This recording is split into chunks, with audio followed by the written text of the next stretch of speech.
1번 문제, 그럼 원가 관리획의 모의고사 1번 문제를 풀어보겠습니다. 그리고 이제 교재 안에 있는 모의고사는 이름은 모의고사지만 이미 시험으로 출제됐던 기출 문제들을 여러 가지로 각각의 문제 중에 특징적인 것들만 조합해서 문제를 구성한 거니까 기출 문제를 여러분이 풀이하고 있다고 생각하시면 되겠습니다. 1번, 원가는 일반적인 특성에 따라서 설명하고 있는 내용 중에서 올바르지 않은 것을 찾으래. 원가에 대해서 1번, 경제적인 가치를 가지고 있는 요소만 원가가 될 수 있다.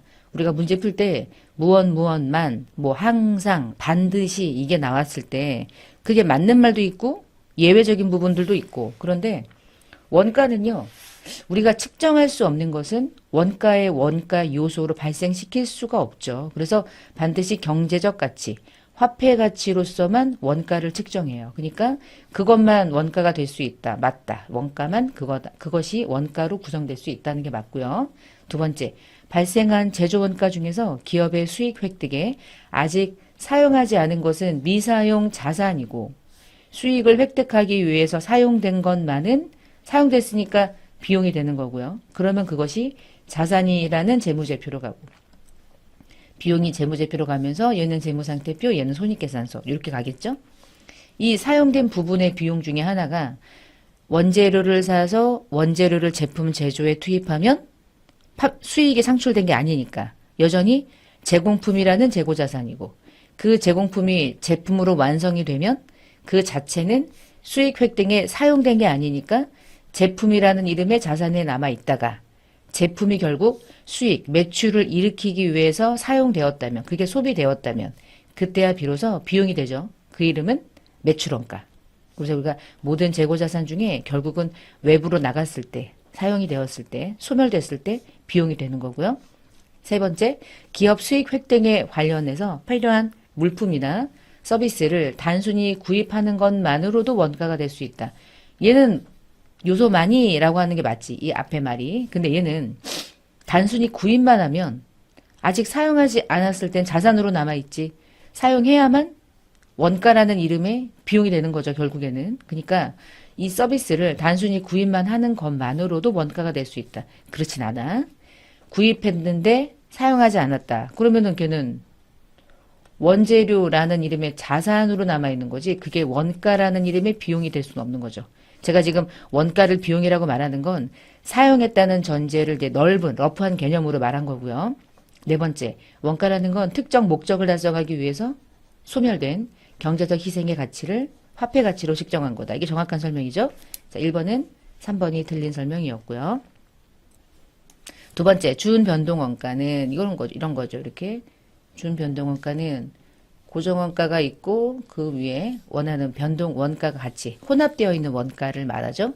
조업도의 증감에 따라서 원가 총액과 단위당 원가가 증가한다. 반드시 그러냐? 그렇지는 않아. 얘는 순변동원가일 때 그런 거죠. 순수변동원가일 때. 옳은 거 설명하는 거니까 얘는 틀렸고, 조업도의 변동에 무관하게 원가 총액이 일정하다. 얘는 순수한 고정원가인데 얘는 고정과 변동이 혼합되어 있잖아요. 세 번째, 조업도가 없어도, 조업도가 빵이어도 원가가 일정 금액 발생하고, 요거 말하죠? 조업도 증감에 따라서 그 이후에 원가의 총액이 증가한다. 이게 맞죠? 조업도의 특정 범위를 벗어나면 일정액만큼 증가 또는 감소한다. 이거는 이제 요걸 말하는 거죠. 준 고정원가를 설명하는 거죠. 2번은 3번이 틀린 설명이고요. 자, 3번 문제.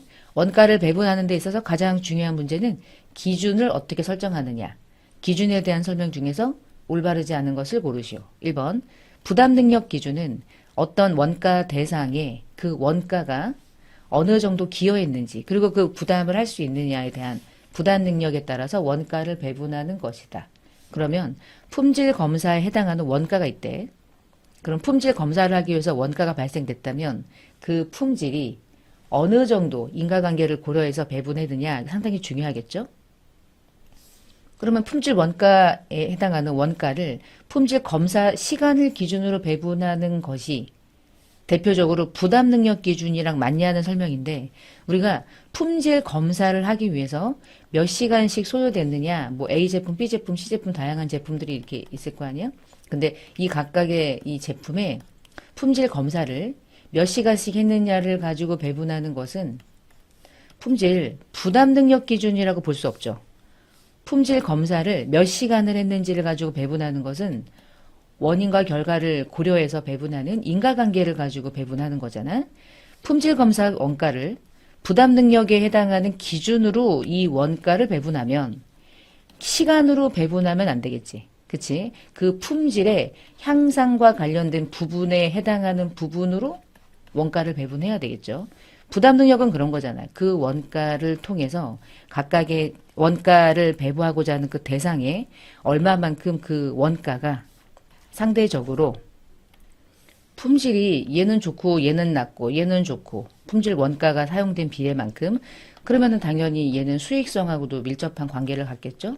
그래서 이 품질 검사 원가를 통해서 각각의 원가 대상에 품질에 영향을 미쳐서 그와 관련된 수익성에 비례해서 원가를 배분하고자 하는 게 부담 능력 기준이라는 배부 방식이죠. 그러니까 이 방법은 검사한 시간만 가지고 원가를 배분한다. 그런 것은 인과관계를 고려하는 가장 대표적인 기준의 방식이니까 얘는 비례하는 원가라고 볼 수 없죠. 얘를 설명하는 것으론. 나머지 예를 좀 볼게요. 수혜 기준. 수혜 기준은 원가 배분 대상이 공통원가로부터 제공받은 경제적 효익의 정도에 따라서 얼마만큼 수혜 입었느냐에 따라서 원가를 배분한다. 그래서 수익자 부담의 원칙에 입각해서 배부하는 기준이 수혜 기준이죠. 이 공통 원가를 통해서 각각의 원가 대상이 경제적 효익을 창출하기 위해서 얼마만큼의 은혜를 입었느냐, 수혜를 받았느냐를 기준으로 배분하는 거고, 인과관계는 원가의 대상과 그거를 배분하기 위한 그 원가, 품질 원가 간의 관계를 가지고 원가를 배분하는데, 대체적으로 이제 품질 검사는 검사를 했잖아. 그치? 검사했다면 그 검사한 시간들이 있겠죠.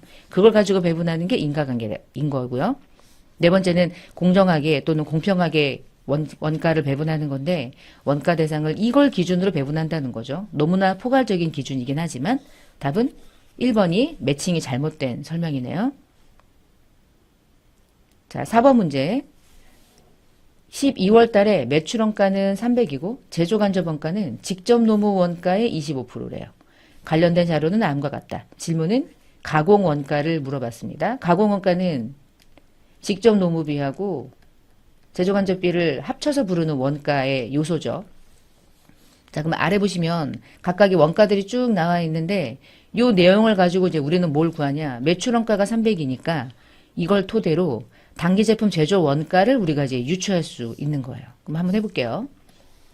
매출 원가는 T자 계정 중에 제품이라는 원가 요소에서 우리가 만들어낼 수 있잖아요. 그러면 여기는 좀 매칭이 안 되겠구나. 자, 먼저 제품의 T자 계정에서 기초, 기말 자비에 들어가고 매출 원가가 들어오면 이 자리에 들어오는 원가의 요소가 단기 제품 제조 원가죠. 근데 보면 기초 제품이 120이고 기말 제품이 130이고요. 그리고 매출 원가는 300이래요. 그럼 이 원가들을 토대로 430이었으니까 120만 원을 310만 원이 단기 제품 제조 원가라는 걸 알 수 있죠. 그럼 이게 결국은 T자 계정에 제공품에서 넘어오는 원가 요소니까 아이고 제공품 계정을 또 한번 그려보는 거예요. 이렇게.